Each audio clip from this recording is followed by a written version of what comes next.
Imagine sitting inside a tent in the desert after many days of war. Sand still clings to the armor, the smell of smoke from the siege still lingers in the air, and the bodies of the warriors are exhausted after long days facing the massive fortresses of Khaybar. In that moment that almost feels peaceful, a meal is placed before their leader. A roasted sheep, rich with aroma, carefully prepared as if it were a gesture of reconciliation after war. But none of them know that inside that meal lies death. Not the death of an ordinary man, but a death carefully planned for the man who had shaken the entire Arabian Peninsula. One woman believed that all it would take was a single small bite, a single careless moment, and the message of Islam would end forever. But history is never as simple as the plans of human beings. Because to understand that terrifying moment, to understand why a woman would decide to place poison into the food of a prophet, we must go back to a time before that roasted sheep was ever placed on the table. We must return to a moment when the entire Arabian Peninsula stood in a dangerous silence. A silence that many believed was peace, but in reality, it was only the quiet before a storm. After many years of conflict between the Muslims and Quraysh, one event changed the entire situation: the Treaty of Hudaybiyyah. For the first time in years, both sides agreed to stop fighting for an extended period. For many people in Medina, it felt as if a new door had opened.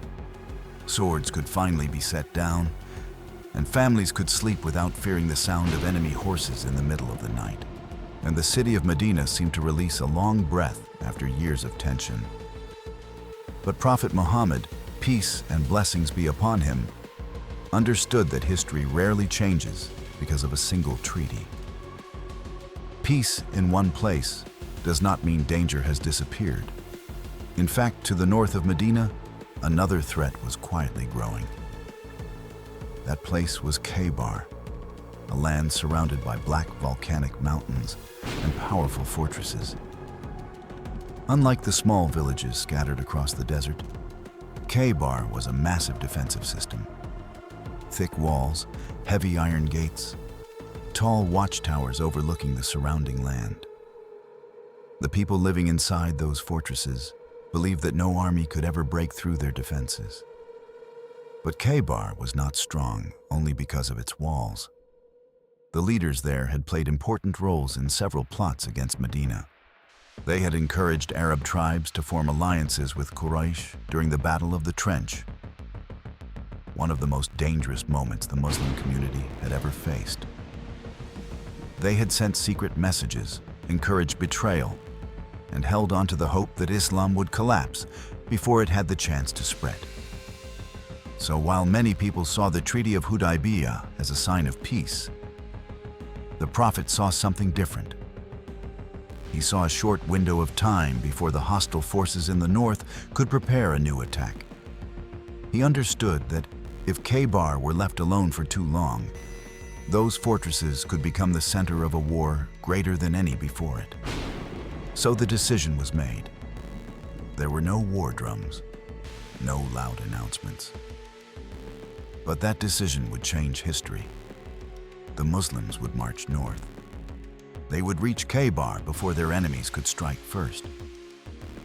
Yet even as the army began preparing to leave Medina, very few people could imagine what awaited them ahead.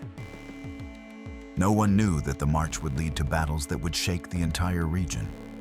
No one knew that fortresses believed to be impossible to conquer would fall one by one. And certainly no one knew that after all those battles, one of the most dangerous moments for the Prophet would come not from the battlefield, but from a meal that seemed completely harmless. Welcome to the channel Prophetic History Explained, where we explore the deepest historical stories from the lives of the prophets and the events that shaped the Islamic world. If you enjoy stories like this, take a moment to subscribe to the channel and support us so we can continue bringing more meaningful and engaging videos in the future. Because the story you are about to hear is not only a story of war, it is a story about loyalty, betrayal, and decisions that can change the fate of entire nations. And above all, it is the story of a plot that seemed perfect, a plot designed to end the history of Islam, yet ultimately became proof that no human plan can ever overcome the will of Allah. When the decision was made to march toward Khaybar, Medina did not shake with the sound of war drums or loud calls to battle. Everything happened so quietly that many people did not even realize that a major turning point in history had begun. Prophet Muhammad did not call the entire city to march. This campaign was not an expedition for war spoils, and it was not an opportunity for fame. Only a select group was allowed to join, those who had already proven their loyalty in the most difficult moments. They were the ones who had placed their hands beneath the tree during the pledge of Bayat al-Ridwan.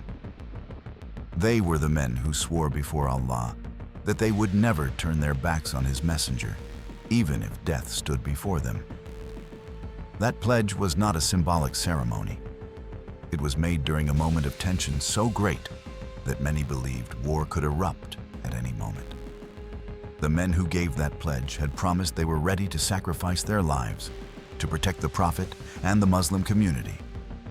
So when news spread about the march to Khaybar, many people in Medina hoped to join. Some hoped for war spoils. Others wanted to earn fame on the battlefield. But the Prophet made the boundary clear. This campaign was for those who had already proven their loyalty, not for those who appeared only when victory seemed near. About 1,600 men left Medina. They did not carry the display of a massive army. No banners waving across the desert, no horns announcing their departure. The army moved in almost complete silence, as if they understood that their true strength did not come from showing their numbers, but from the faith they carried in their hearts. The desert at night has a special beauty. When the sun sets and the heat of the day fades away, the sky opens with thousands of bright stars. In the pale light of the moon, the Muslim army moved north. Their footsteps left long trails in the sand, and the sound of horses blended with the metal of armor in a steady rhythm. Each man carried more than a weapon. They carried memories of the difficult years behind them. They remembered the early days when Islam was weak and surrounded by enemies. They remembered battles such as Badr, Uhud, and the Trench, moments when life and death were separated by only a heartbeat. Those memories did not frighten them. Instead, they became a source of strength as they walked through the darkness. Among those near the front was Amir ibn al-Aqwa. He was not a famous general or a giant warrior who struck fear into enemies. But he possessed another gift. He had a voice and words that could ignite courage in tired hearts. As the army moved through the desert, Amir began reciting poetry, praising Allah and reminding everyone of His mercy. His voice echoed through the cold night air, traveling along the line of marching men. Those words were more than sound. They felt like cool water flowing through the minds of those facing the long journey ahead. Some men smiled when they heard him. Others quietly repeated his words to themselves. In the darkness of the desert, those verses became an invisible thread connecting the entire army. The Prophet listened from behind. He understood the hearts of his companions better than anyone. When he heard Amir's voice filled with sincerity, a gentle expression appeared on his face. Then he said words that those nearby would never forget. He prayed that Allah would have mercy on Amir. For those who understood the language of the battlefield, that prayer carried a deeper meaning. Many times before, when the Prophet spoke words like that about someone before a battle, it meant that person would soon meet Allah as a martyr. And those who heard those words looked at one another in silence. No one spoke their thoughts out loud, but they understood, and that understanding made their steps even stronger. If Amir truly would become a martyr, then it meant they were walking into a great trial. While the army moved north, other movements were taking place behind them. In Medina, the hypocrites did not join the campaign. They did not have the courage to fight, but they also did not want to see the Muslims succeed. So they chose another path, the path of quiet betrayal. Secret letters were sent during the night, carrying warnings to Khaybar. The messages said that Muhammad was coming with a strong army, that the Muslims were preparing for an attack. Those letters were written in ink, but inside them were fear and jealousy. Yet those warnings could not slow the army marching north.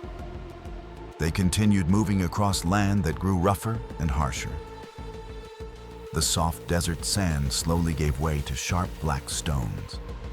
It was the sign that they were nearing Khaybar. Far ahead beneath the moonlight, the volcanic mountains appeared like enormous walls from another world. And among those mountains stood the fortresses of Khaybar, where the coming battles would decide the fate of the region. After many days of fighting, when the powerful fortresses of Khaybar finally fell one by one into Muslim hands, the battlefield slowly sank into a heavy silence. The clash of swords, the shouting of warriors, and the thunder of horses had faded away. In their place remained the exhaustion of men who had just passed through a long war. Sand still covered their armor, and many carried wounds that had not yet healed. Yet in their hearts, they knew that something significant had just happened. Khaybar, the land once believed to be an unbreakable stronghold, had finally surrendered. But sometimes, the most dangerous moments do not come from the battlefield. While the Muslim camp was slowly settling after the victory, something that appeared completely ordinary took place. A woman from Khaybar approached with food. On the surface, it looked like an act of hospitality. A roasted sheep had been carefully prepared, and the smell of the meat filled the air, tempting men who had endured days of hunger and battle. The woman was Zaynab bint harith. She did not walk with the panic of someone who had just lost everything in war. Her steps were calm, even determined. Before preparing the meal, she had asked those around her a question that sounded harmless. Which part of the sheep did Muhammad like the most? The answer she received was the shoulder, and it was in that very part that she placed the strongest poison. Not a small amount meant to cause illness. Not a weak dose meant to weaken him, but a quantity strong enough to kill several people. In Zaynab's mind, the plan was clear. If Muhammad was only an ordinary man, he would die like any other man. But if he truly was a prophet, as the Muslims believed, then Allah would protect him. It was a dangerous test, created by a woman whose world had just collapsed. The roasted sheep was brought before Prophet Muhammad. He sat with his companions after the long days of fighting. Nothing about the meal appeared unusual. The aroma of roasted meat filled the air, and some companions began taking their portions. The Prophet also took a piece of meat. He raised it to his mouth and took a small bite. Just one bite. Then in that moment, something happened that no one could have expected. Before the poison could spread through his body, Allah revealed the truth to the Prophet. According to the narrations later recorded, Allah allowed the meat itself to warn him that it had been poisoned. Immediately, the Prophet spat the meat out and warned the companions around him. They stopped eating at once. Some had already swallowed pieces, and fear quickly spread through the camp. Among those who had eaten was a companion named Bishr ibn al-Bara. The poison had already entered his body before the warning was given. In the days that followed, he died from the effects of the poison. Zaynab bint harith was quickly brought before the Prophet. Unlike many people in such a situation, she did not deny what she had done. When asked why, she answered honestly that she had intended to kill him. Her reasoning was simple. If Muhammad was not truly a prophet, then his death would end the threat against her people. But if he truly was a prophet, then Allah would never allow him to die from her plot. Her answer left many people thinking deeply. In moments like that, the response of the prophet revealed another side of his character. At first, he did not immediately punish her. But when Bishr ibn al-Bara died from the poison, justice was carried out. Yet what makes this event unforgettable is not only the assassination attempt. What makes it unforgettable is the outcome. The plot had been carefully prepared, and the poison had been placed in the very portion of meat that the prophet preferred. The moment had been carefully calculated. Yet, in the end, all those plans failed before what Allah had already decreed. Prophet Muhammad survived. The message of Islam did not end at Khaybar. Instead, the victory at Khaybar became one of the greatest turning points in the history of the Muslim community. Fortresses once believed impossible to conquer had fallen, and tribes across the Arabian Peninsula began to look at Islam with completely new eyes. From a community once surrounded and threatened, the Muslims had now become a force the entire region had to recognize. So the story of Khaybar is not only the story of battles and conquered fortresses. It is also a reminder that human plots, no matter how carefully prepared, can never overcome the plan of Allah. A piece of poisoned meat had been prepared to end a message. But instead, it became another sign that the message would continue to spread. Beyond the desert, beyond time, and beyond every attempt made to stop it. The greatest lesson from this story is a simple but powerful truth. Human plans always have limits, but the plan of Allah does not. Zaynab bint al-Harith believed that one poisoned meal could end the entire message of Islam. What she did not realize was that when a mission is protected by the will of Allah, no plot can extinguish it. This truth does not belong only to history. It applies to our lives today as well. There are moments when we feel surrounded by difficulties, like the towering fortresses the Muslims faced. There are moments when it seems that every door has closed. But the story of Khaybar reminds us that patience, faith, and sincerity with Allah can open paths that human beings cannot see in advance. In modern life, the lesson of Khaybar can be applied in many ways. When facing hardship, instead of panic or despair, we should hold firmly to the belief that every trial carries meaning. When given the chance to respond with anger or revenge, we should remember the mercy and justice shown by the Prophet. And when success finally arrives, we must remember that victory is not the result of personal strength alone, but the result of perseverance and the help of Allah.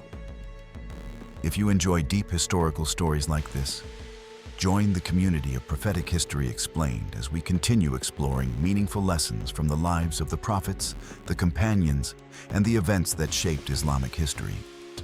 These stories are not only about the past. They are sources of inspiration for how we live, think, and face challenges today. And if you would like to continue following content like this, subscribe to Prophetic History Explained to support the channel. Your support helps us continue bringing more meaningful and powerful stories in future videos.